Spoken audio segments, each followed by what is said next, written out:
तो कश्मीर से लेकर के कन्याकुमारी और सारे राज्यों के लोग और पत्रकार और एडिटर आपके साथ आपकी ईमानदारी और निष्ठा के प्रति उनको वो समझबूझ पर्याप्त नहीं है तो वो आप नहीं है।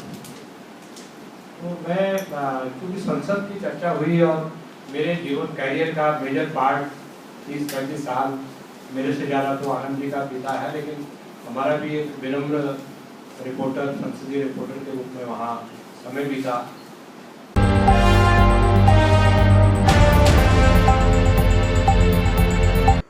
30 जुलाई को दिल्ली में लोकतांत्रिक राष्ट्र निर्माण अभियान द्वारा एक राज्य स्तरीय सम्मेलन का आयोजन किया गया, जिसमें प्रोफेसर अनंत कुमार के अलावा देश के कई जाने माने वक्ताओं ने देश की वर्तमान समस्याओं पर अपने विचार रखे।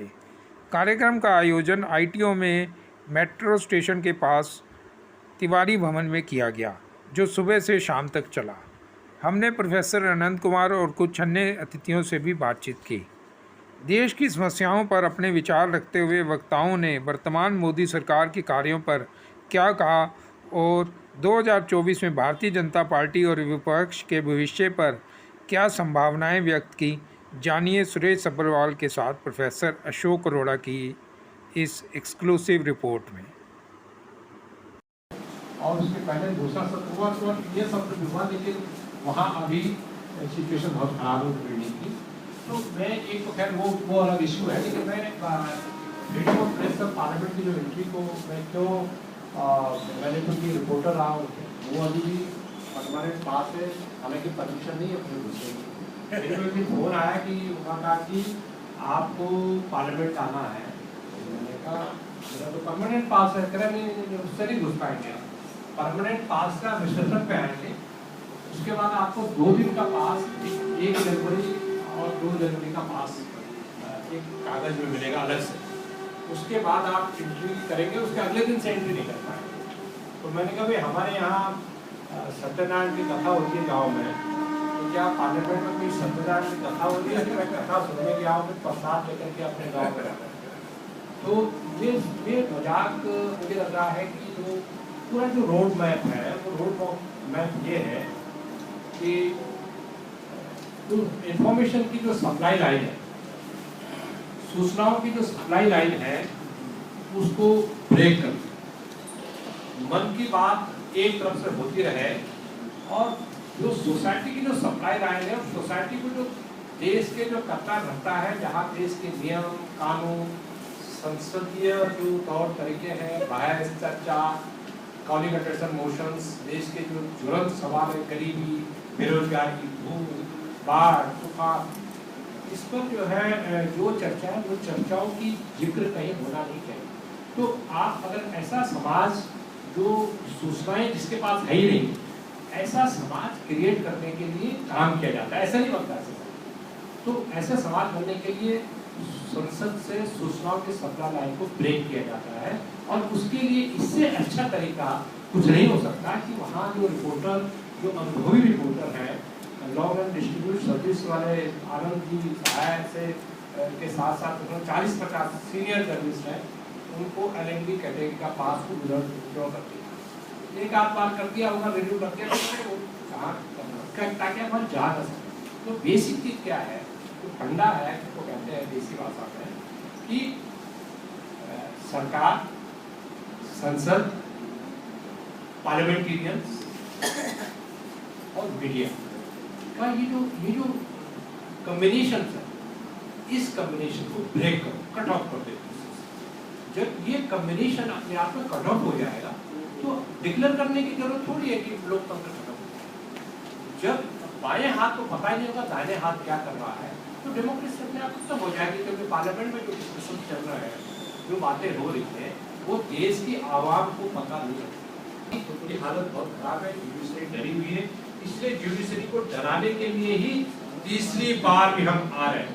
ये जो मैसेजिंग की जा रही है ब्यूरोक्रेट और जुडिशरी को डराने के लिए, तो पूरा देश देख रहा है कि ये क्या होने जा रहा है। मुझे लग रहा है कि सबसे हमारे प्रिय साथी किसान नेता और विधायक समाजवादी समागम के साथी डॉक्टर सुनीलम जी को आमंत्रित करता हूं। संगठन बनाना, हर जगह पर सदस्य बनाना, क्योंकि हम लोग लगातार ये देखते हैं कि संगठन हम और हमारे साथी लगातार बनाते रहते हैं और हर संगठन की सदस्यता करना, उसका स्ट्रक्चर बनाना, उसका कार्यालय बनाना, उसके लिए पैसा इकट्ठा करना, वो अपने आप में ही एक पूरा काम होता है जो कि बहुत ही ज्यादा कठिन काम है। तो मुझे ऐसा लगता है कि जो इस अभियान के साथ में यहाँ पर जो साथी हैं, जो अलग अलग संगठनों से जुड़ करके जो जिस इलाके के अंदर काम करता है, वहां का कि आपकी जानकारी में वो आ जाए। एक तो ये कि संयुक्त किसान मोर्चा फिर से उसका एक पूरा कोऑर्डिनेशन कमेटी फिर से बनी है, जो पहले सब कुछ चलता था। 550 संगठन है तो कोऑर्डिनेशन कमेटी भी बड़ी 40 लोगों की बनी है, वर्किंग कमेटी बनी, लेकिन उसने जो तय किया है वो महत्वपूर्ण है और उस पर सब पे काम चालू हो गया। सभी राज्यों के अंदर इस समय लगभग 25 राज्यों के किसान संगठन जुड़े हैं। सभी राज्यों के अंदर हम लोग संयुक्त किसान मोर्चे के स्टेट कॉन्फ्रेंसेस कर रहे हैं, उसकी तारीखें भी तय हो गई हैं। तो एक तो मेरा कहना यह है कि उसके अंदर जहां पर भी आप जिस भी राज्य से आते हो, उसके अंदर भागीदारी की बात एक सोचना चाहिए। हर जगह पर जैसे मुझे 4-5 राज्यों का प्रभारी बनाया, तो मध्य प्रदेश में 25 संगठन है, छत्तीसगढ़ में 32 संगठन है, महाराष्ट्र है 60 से ज्यादा संगठन है, आसाम में भी 12-15 संगठन है, गुजरात है वहां पे 22 संगठन है। मतलब ये आपको मैं बता रहा हूं कि बहुत बड़ी संख्या में हर राज्य के अंदर किसान संगठन जुड़े हैं और जितने जुड़े हैं उससे कई गुना ज्यादा ऐसे हैं जो नहीं जुड़े हैं। उसमें भी हमारी एक भूमिका हो सकती है, क्योंकि एक बड़ी लड़ाई मतलब हुई भी है और होने वाली भी है। 100 वोट अगर पड़ रहा है देश में तो 37 वोट ही भाजपा को जा रहा है, 42 वोट ही एनडीए को जा रहा है, बाकी वोट विपक्ष को जा रहा है। इसको बार बार कहना, बार बार ख्याल रखना जरूरी है। ये देश की जनता कोई मोदी के साथ में खड़ी हुई नहीं है, ये बात एकदम बार बार कहना चाहिए। दूसरी बात, इस समय 11 राज्यों में अपोजिशन की सरकार है और मैं बिल्कुल जो देख पा रहा हूं, क्योंकि उसमें मेरा राज्य भी है, तो मुझको लगता है कि 5 राज्यों के अंदर जो चुनाव होने वाले हैं उसके अंदर कम से कम 3 जगह पर 4 जगह पर ओपोजिशन इंडिया गठबंधन की सरकारें बनेंगी। और ऐसी स्थिति के अंदर आप राज्यों के अंदर भी बराबर की स्थिति के अंदर रहने वाले हैं। तो ऐसा मामला, ये बात को भी स्पष्ट करना सोचना चाहिए हमको कि ये जो अडानी अंबानी या जो कॉर्पोरेट है या जो बहुत बड़े बड़े पूंजीपति हैं, आपको बहुत सारे लोगों की भाषा बदलती भी दिखलाई पड़ेगी। जो बड़े पत्रकार बैठे, साहे साहब जैसे, लखेरा साहब जैसे, हम लोगों के बीच में जो जानकार हैं, उनको समझ में आएगा कि 2024 के पहले फंडिंग का पैटर्न भी बदलेगा। उनको भी समझ में आ रहा है कि क्या हो रहा है। और इसलिए जो अभी नया मोदानी टीवी बन गया, एक तो हम बात करते हैं मोदानी मॉडल की और उसको खत्म करने की, वही हमारी असल लड़ाई है। लेकिन एनडीटीवी अगर मोदानी टीवी बना तो उसके अंदर एक प्रोग्राम चल रहा था, उसके अंदर वो चेक कर रहे थे जब जिस दिन इंडिया बना इसका क्या ये परिवर्तन कर पाएगा। उसके अंदर आया 20,000 लोगों ने से उनका ऑनलाइन आया, उसमें से 86% लोगों ने कहा कि हाँ परिवर्तन कर सकता है। डॉक्टर सुनीलम जिस एनडीटीवी के प्रोग्राम का जिक्र कर रहे थे, उसमें 35,000 लोगों से उन्होंने 35,000 था और उसमें 83% ने कहा कि परिवर्तन हो सकता है, मात्र 15% ने कहा कि परिवर्तन नहीं हो सकता, ओनली 15%। तो आप समझ सकते हैं कि देश का मूड बदल रहा है और ये देश कब तक फांसीवाद और अधिनायकवाद को बर्दाश्त करेगा। तो जनतंत्र के माध्यम से ही जनता इसका जवाब 2024 में देगी।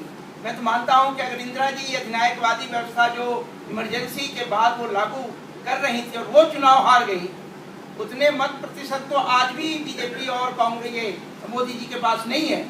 तो इस देश की जनता जवाब देगी और जरूर चुनाव में उसे परास्त करेगी। और उसी प्रकार से 77 में जो एक मुहिम चली जनता पार्टी बनी, यानी विपक्षी एकता हुई, तो वो एकता बन रही है और इसकी संभावना बढ़ रही है, और ये जरूरत है इस देश की संविधान और जनतंत्र को बचाने की। गलतियां तो हम करें, दोषी कहें शैतान। अगर अन्ना आंदोलन के समय हम लोग समझ गए होते तो शायद ये दिन ना देखने को। मेरा ये कहना है कि मैंने क्योंकि ज़िंदगी काटी है, सरदार हुकम सिंह जो लोकसभा के स्पीकर रहे और राजस्थान के गवर्नर रहे, मैं उनकी गोद में पला और बड़ा हुआ।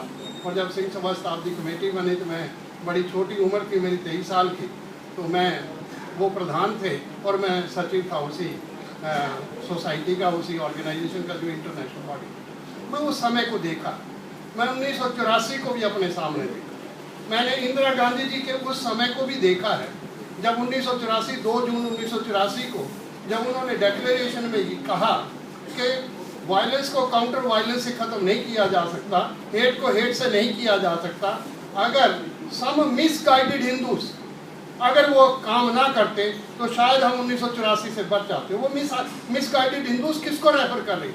मिसगाइडेड हिंदूज उन्हीं को रेफर कर रही थी जो अडवाणी ने अपनी किताब माई कंट्री में लिखा, माई कंट्री माई लाइफ में लिखा कि 15 दिन लगातार पंजाब में वो हालात आरएसएस ने पैदा किए ताकि इंदिरा गांधी को मजबूर होना पड़ा कि ब्लू स्टार ऑपरेशन करना पड़े। हम वो दिन भूल जाते हैं, हम वो दिन भी भूल जाते हैं। मैं ये कई बार कहता हूँ, जब मैं 2011 में वेई नदी से गंगा नदी तक एक यात्रा की, वो भी राम धीरज जी थे, उन्होंने कहा कि आप किसी उसका नाम रखें, गंगा नदी, वेई नदी जहाँ से गुरु नानक ने आरंभ की थी, और गंगा नदी तक बनारस तक हमने यात्रा की, जो जिसके मैंने 3 चैप्टर, राधा भट्ट भी मेरे साथ चल पड़ी तो कहने लगी कि मैं भी चलती हूँ। एक सोच है, एक चिंतन है। हम ये चाहते हैं कि इस देश में एक नारा आए, एक सोच आए, एक चिंतन आए, और इस भारत को हम भारत रहने दें। वो क्योंकि भारत को तोड़ना चाहते हैं। गांधी को 1948 में मार दिया, पर गांधी के विचारों को आज उसका समापन कर। जो आज गांधी के साथ खड़ा होना चाहते हैं तो उनको 1920 के शब्द याद रखने पड़ेंगे, तभी हम इकट्ठा होकर आगे चल सकते हैं। बहुत बहुत शुक्रिया, बहुत आभार। ये जो कार्यक्रम है ये 2 हिस्से में था। पहला हिस्सा था कि हम कुछ अनुभवी लोगों को बुलाएं और उनके सुझाव से हम अपना मार्गदर्शन प्राप्त करें। दूसरा हिस्सा था कि लंच के बाद हम कुछ ठोस कार्यक्रमों का निर्णय करें। ठोस का मतलब छोटा, बहुत छोटा, जो हमारी औकात के अंदर है।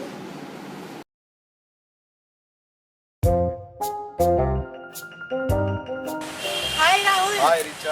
अच्छा एक बात बताओ, तुम इंग्लिश समझ लेते हो, बोल क्यों नहीं पाते हो? इंग्लिश समझ तो लेता हूँ लेकिन मेरे को ना हेजिटेशन होती है इंग्लिश बोलने में। राहुल, तुम्हें एनसीएल इंग्लिश क्लासेस ज्वाइन करनी चाहिए। और तुम्हें पता है यहाँ पर एक बच्चे को पर्सनल अटेंशन दी जाती है। क्या आप इंग्लिश नहीं बोल पाते हैं? परेशान ना हो, अब आप इंग्लिश बोलने लगेंगे। Join NCL English classes. Learn English in 60 hours. Contact 9315813596. Madam, सबसे पहले आप अपना नाम बताइए। मैं अमरजीत कौर हूँ, AITUC की general secretary. AITUC all India trade union Congress मजदूर सेक्शन है, उसकी राष्ट्रीय महासचिव। तो आप इस अभियान से जुड़े हुए हैं, तो क्या उद्देश्य है आपका? देखिए, AITUC ट्रेड यूनियंस के सक्रिय है। ट्रेड यूनियंस के डिफरेंट और ऑर्गेनाइजेशंस हैं, उनका प्लेटफॉर्म। तो हम अपने ट्रेड यूनियन के मोर्चे पे उन्हीं प्रश्नों को उठा रहे हैं, मजदूरों के अपनी जीविका के प्रश्न और उनके जॉब सिक्योरिटी के प्रश्न, उनके श्रम कानूनों के प्रश्न, उनके काम के स्थान पे सुरक्षा, उनके भविष्य की जो पेंशन है, वो सारे प्रश्नों पे तो हम लगे रहते हैं। पर जो अब देश में चल रहा है उस सबको मद्देनज़र रखते हुए देश की डेमोक्रेसी के ऊपर जो हमला है, संविधान के ऊपर जो हमला है, व्यक्तियों की आवाज़ उठाने पे जो प्रतिबंध लग रहा है, प्रतिरोध करने पे ही केस चुक रहा है, लोगों को बिना कारण जेलों में भेजा जा रहा है, तो इसके प्रति मजदूर वर्ग में भी सचेतना फैल रही है।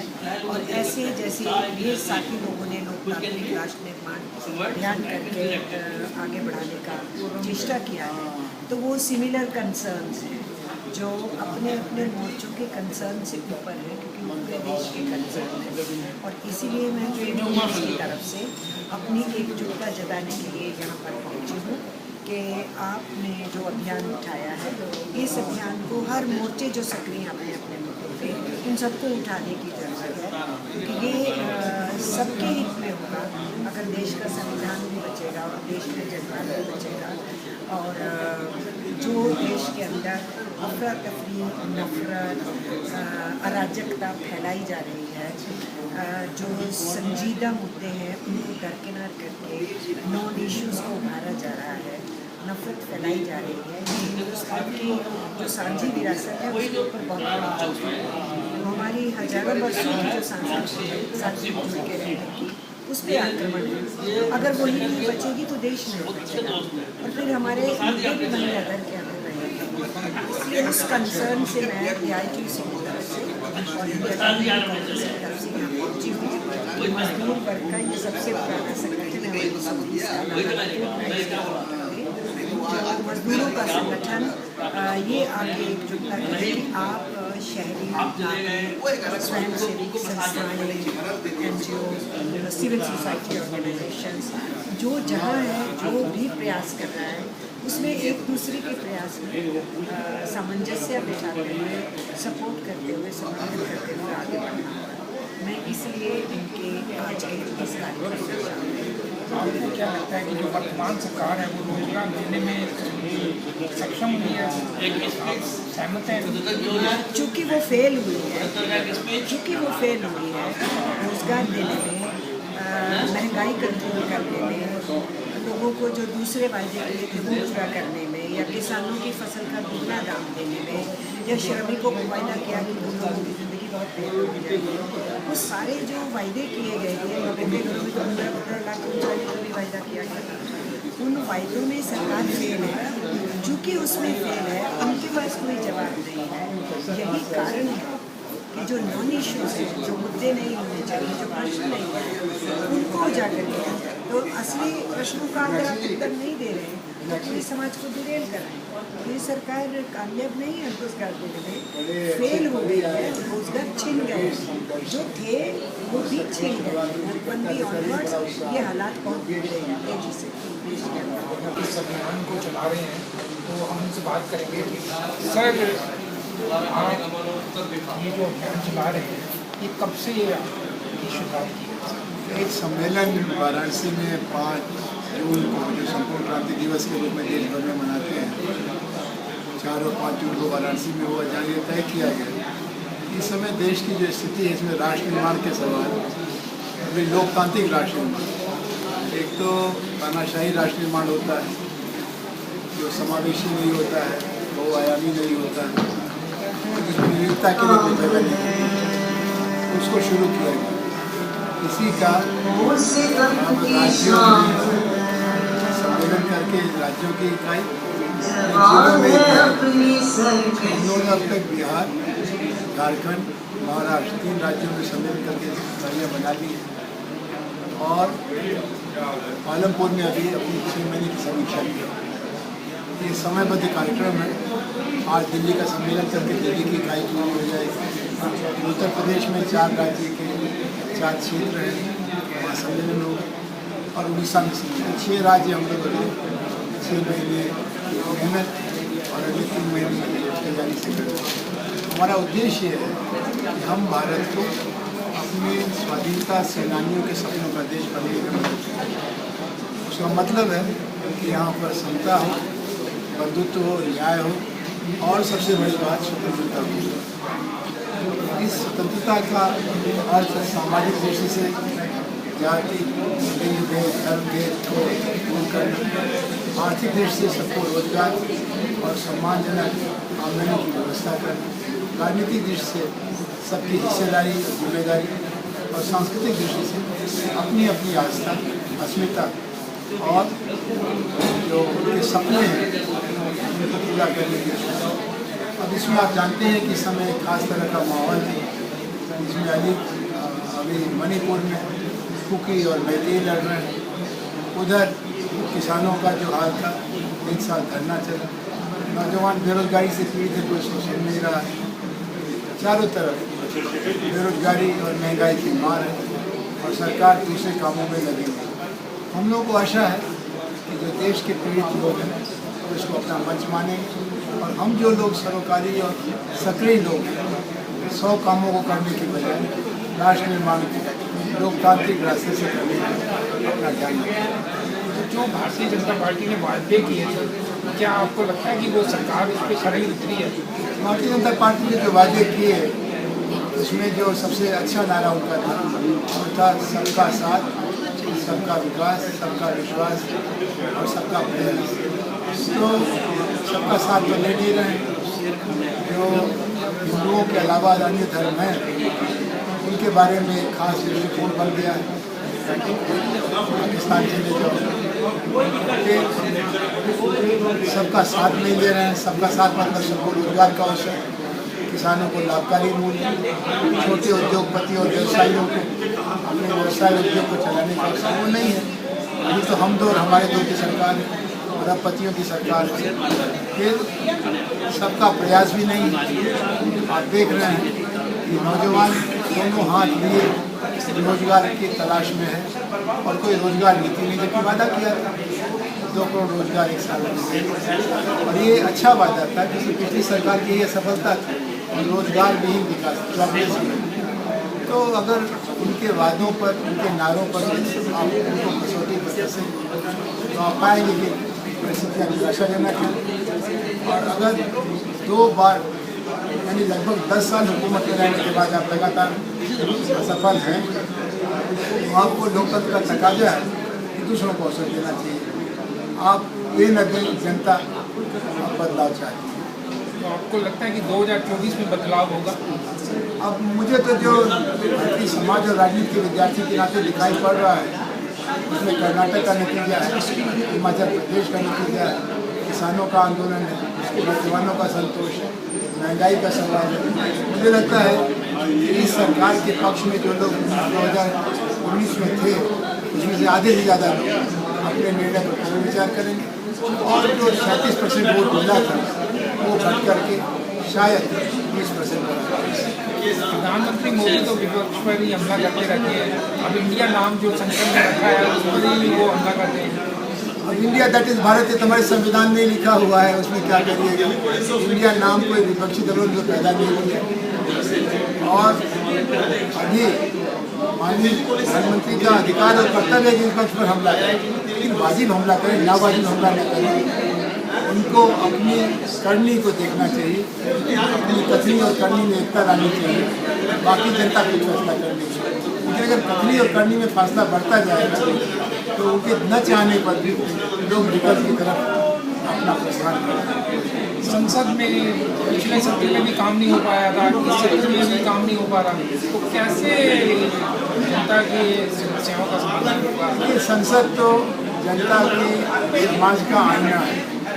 अगर मणिपुर में लोगों की जान जा रही है और सरकार नहीं बदली जा रही है, राष्ट्रपति शासन नहीं लागू किया गया तो उसकी चर्चा संसद में होनी चाहिए। अगर बेरोजगारी से नौजवान पीड़ित और सरकार नहीं सुनी संसद में उसकी चर्चा हो, लेकिन अगर सरकार ध्यान नहीं देगी तो फिर संसद बेकार हो जाएगी, फिर लोग सड़कों पर निकल आएंगे।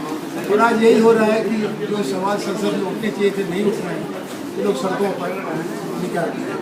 जब जनता सड़कों पर निकलती है तो सरकार को सावधान हो जाना चाहिए, इसका मतलब है कि उसकी औकात खत्म। बहुत बहुत सबसे पहले अपना नाम बताइए।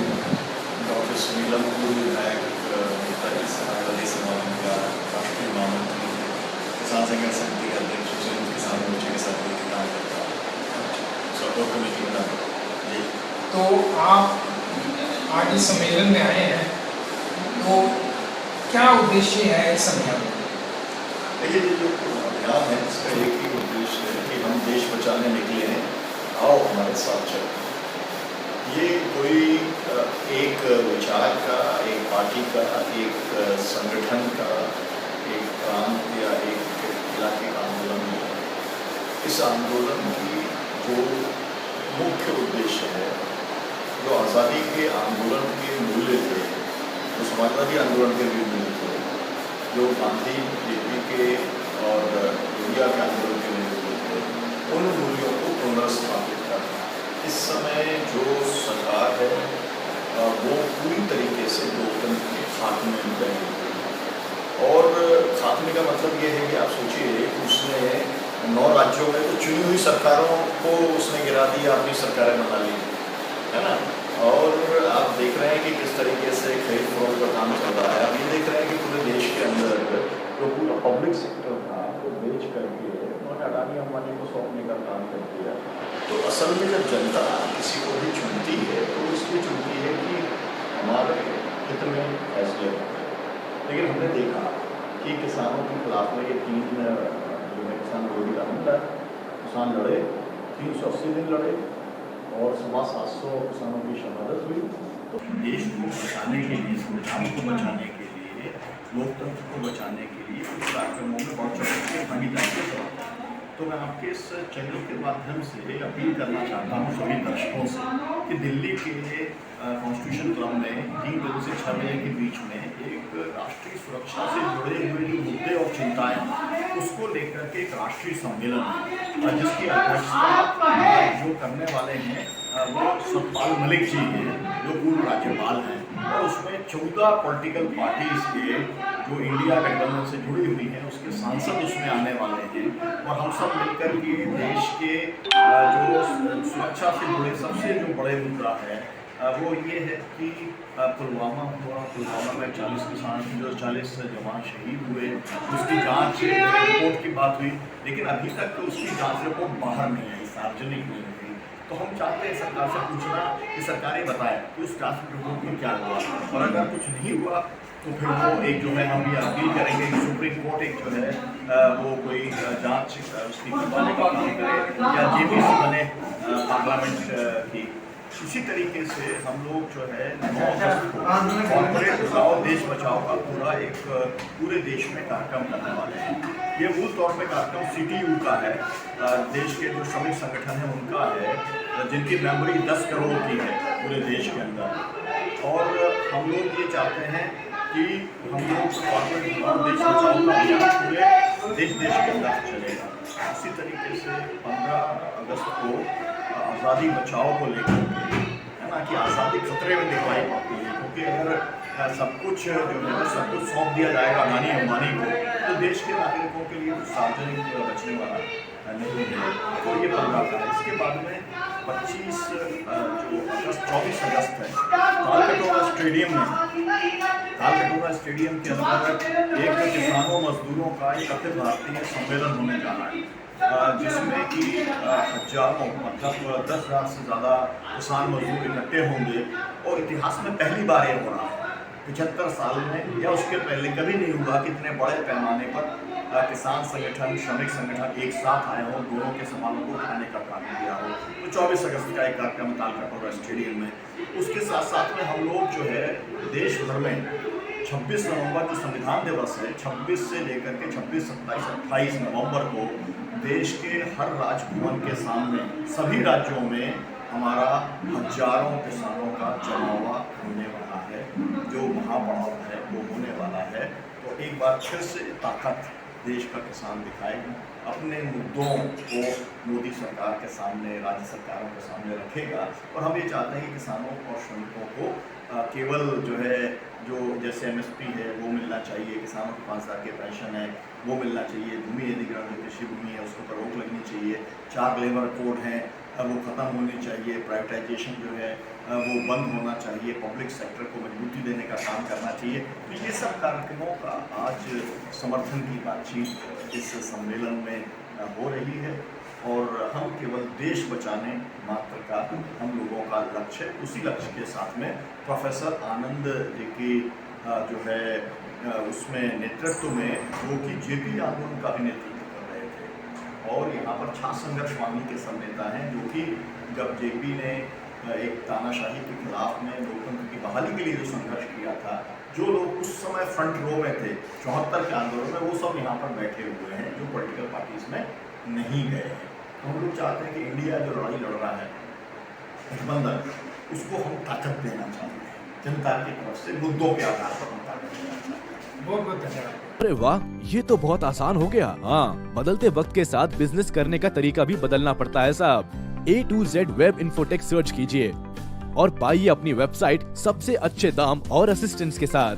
कॉल और व्हाट्सएप 9540809966 544875436।